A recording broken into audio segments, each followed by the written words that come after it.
Good morning students. मैं doctor सोमवती शर्मा, सह आचार्य, राजकीय कला कन्या महाविद्यालय कोटा में कार्यरत हूँ। मेरा विषय जो है पॉलिटिकल साइंस है और आज जो मैं आपको बताने जा रही हूँ बीए द्वितीय वर्ष के द्वितीय प्रश्न पत्र का सिलेबस है, जिसको कि हम डिस्कस करेंगे। उससे पहले आपको पता ही है बेटा कि पूरे विश्व में कोरोना नाम की महामारी फैली हुई है, जिसके वजह से हम सभी अपने अपने घरों में कैद हो गए हैं ताकि सभी सुरक्षित रहें। और यही कारण है कि हमें अपनी जो अध्ययन अध्यापन का कार्य है वो डिजिटल माध्यम से कराना पड़ रहा है। इसी श्रृंखला में आप 2020 और 21 के अंदर भी हमने अधिकांशतः जो अध्ययन अध्यापन किया वो इसी माध्यम से किया है। इसी क्रम में मैं 2020, 21 और 22 में आपका हार्दिक अभिनंदन करती हूँ, स्वागत करती हूँ। हम आज बीए द्वितीय वर्ष राजनीति विज्ञान के द्वितीय प्रश्न पत्र के सिलेबस के बारे में डिस्कस करेंगे। इसके पहले मैं बता दूं आपको कि इसका जो प्रश्न पत्र है वो 3 घंटे का होता है। अधिकतम अंक 100 होते हैं। प्रश्नों को 3 खंडों में विभाजित किया जाता है, खंड अ, खंड ब और खंड स। खंड अ है, इसके अंतर्गत जो है लघु उत्तर टाइप प्रश्न होते हैं, लघु उत्तरात्मक प्रश्न होते हैं। इनकी संख्या जो है 10 होती है और ये सारे ही प्रश्न आपको करने होते हैं। इसमें आपको कोई चॉइस नहीं मिलती, नहीं आपको चयन की सुविधा इसमें दी जाती है। 10 प्रश्न होते हैं और 10 ही प्रश्न आपको करने अनिवार्य होते हैं। ये कुल 10 अंक का होता है। प्रत्येक प्रश्न का 1 अंक होता है। खंड ब के अंदर इसमें जो है 10 प्रश्न होते हैं और प्रत्येक 5 इकाइयाँ होती हैं और प्रत्येक इकाई में 2 प्रश्न होते हैं और उन दोनों में से आपको 1 प्रश्न करना होता है। इसकी जो शब्द सीमा होती है वो लगभग 250 शब्द होती है और प्रत्येक प्रश्न का जो है 10 अंक होता है। इस प्रकार कुल 50 अंक के ये प्रश्न होते हैं। तो आपको 5 इकाइयों में से एक प्रश्न करना होता है। खंड स को देखें हम, तो खंड स के अंदर जो है डिस्क्रिप्टिव टाइप या वर्णनात्मक प्रश्न होते हैं, जिनकी संख्या 4 होती है, जिसमें से आप लोगों को केवल 2 प्रश्न के उत्तर देने होते हैं और प्रत्येक प्रश्न के उत्तर की शब्द सीमा लगभग 500 होती है। इस प्रकार आपका ये पूरा प्रश्न पत्र 100 अंकों का होता है।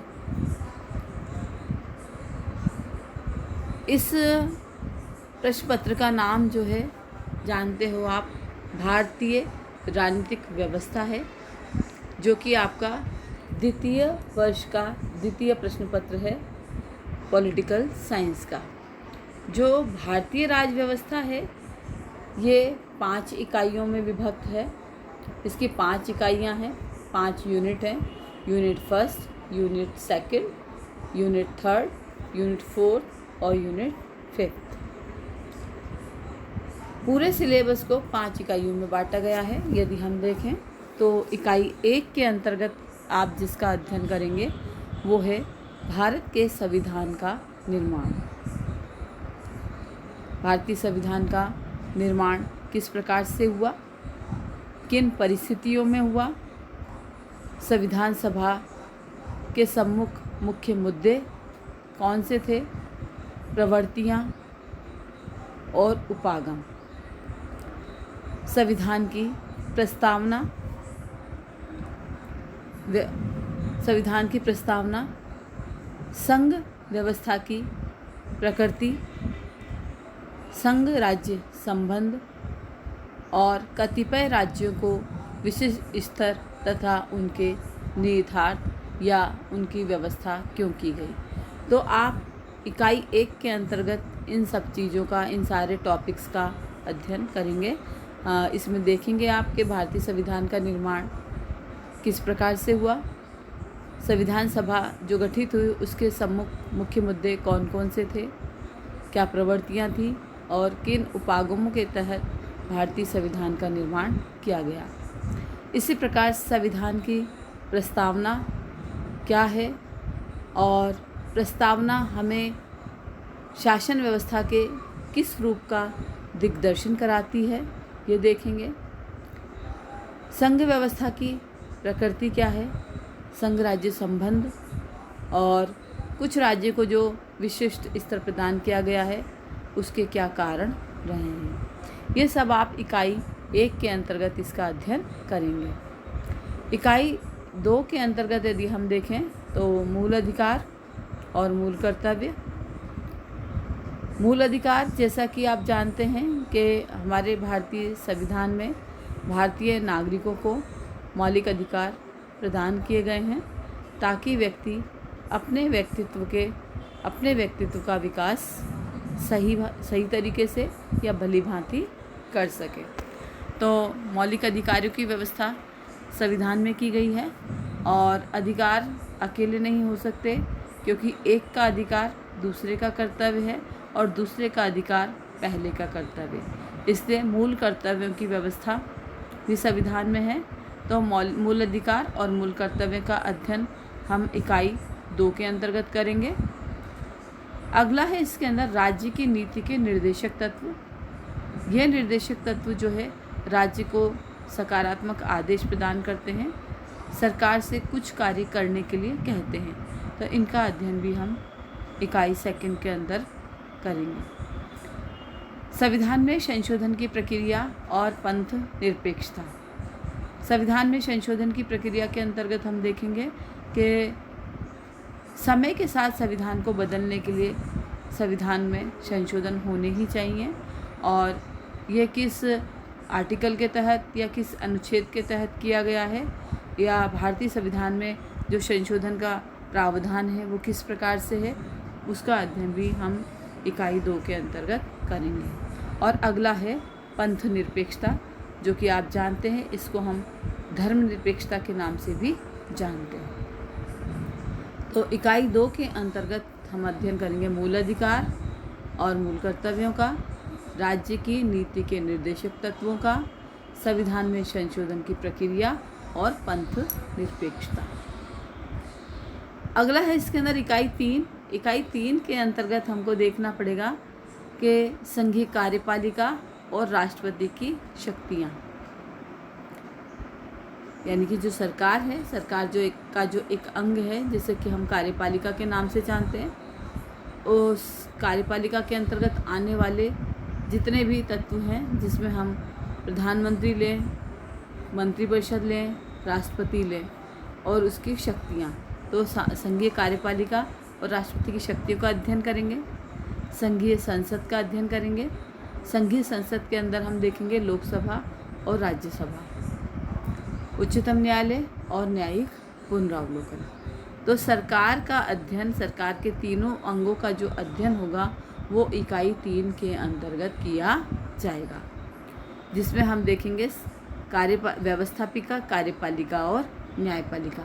इसके अंतर्गत हम इनका सबका देखेंगे, इनका संगठन देखेंगे, इनके सदस्य देखेंगे, सदस्यों की योग्यताएं देखेंगे, उनकी कार्यप्रणाली देखेंगे, सदस्यों की शक्तियां देखेंगे, है ना।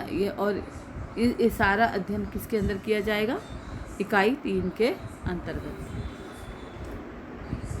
अगला है इकाई 4 या यूनिट 4। यूनिट 4 के अंतर्गत हम देखेंगे निर्वाचन आयोग। निर्वाचन आयोग के क्या कार्य हैं?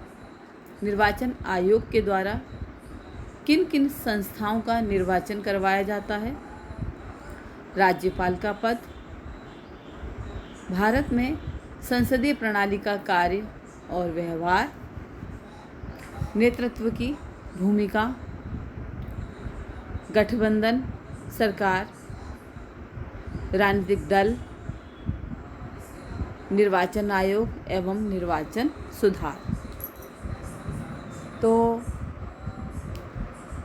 सरकार के अंदर जितनी भी संस्थाएं हैं जो सरकारी, उनका निर्वाचन कराने का कार्य जो है निर्वाचन आयोग का है। तो निर्वाचन आयोग का अध्ययन करेंगे हम। राज्यपाल का पद, जो राज्य के अंदर एक केंद्र का अधिकारी होता है, किस प्रकार से कार्य करता है, उसकी नियुक्ति किस प्रकार से की जाती है, उसके क्या कर्तव्य निर्धारित किए गए हैं, वो देखेंगे।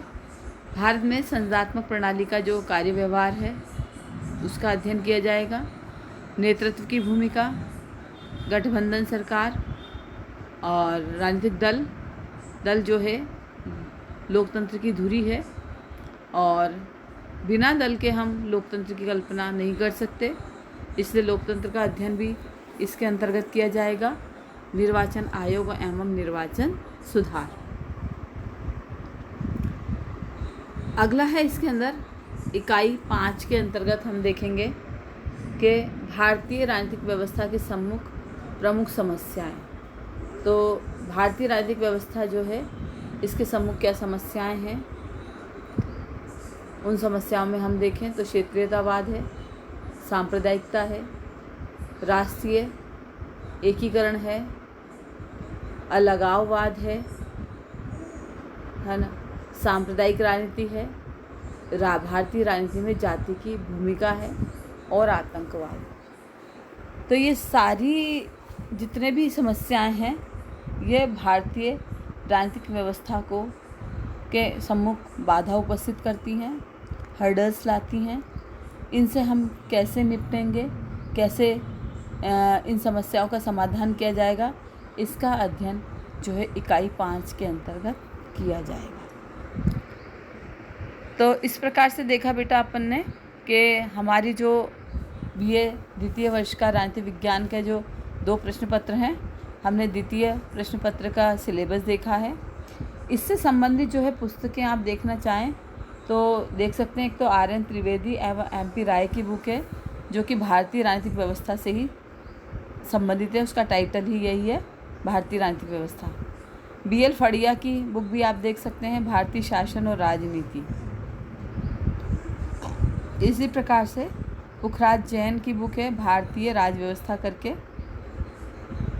इसी प्रकार AP अवस्थी की बुक भी आप ले सकते हैं जो कि भारतीय राज व्यवस्था के नाम से ही मार्केट में उपलब्ध है। इसी प्रकार से इस प्रकार ये बच्चे जो है अपनी पुस्तकें खरीद के आप अध्ययन कर सकते हैं। धन्यवाद।